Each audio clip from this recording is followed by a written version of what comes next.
Petroleum मसनूआत में महंगाई के खिलाफ पीटीआई का जलसा परेड ग्राउंड में जारी है।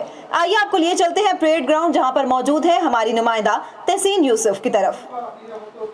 महंगाई के खिलाफ एहतजाजी जलसा इस्लामाबाद में आज परेड ग्राउंड में होने जा रहा है। जो आप देख सकते हैं कि आवाम के लिए माशाल्लाह काफ़ी कुर्सियां यहाँ पे मुख्तस की गई हैं, उनके लिए गेट मुख्तस किए गए हैं। गेट नंबर 1, गेट नंबर 2 और गेट नंबर 3 से इमरान खान के चाहने वाले वहाँ से एंट्री करेंगे।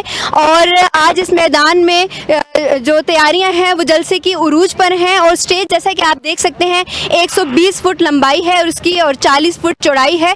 और पूरे पाकिस्तान से अपने कायद को चाहने वाले लोग इस गर्मी की शिद्दत को सहते हुए इस ग्राउंड में आज मौजूद हैं।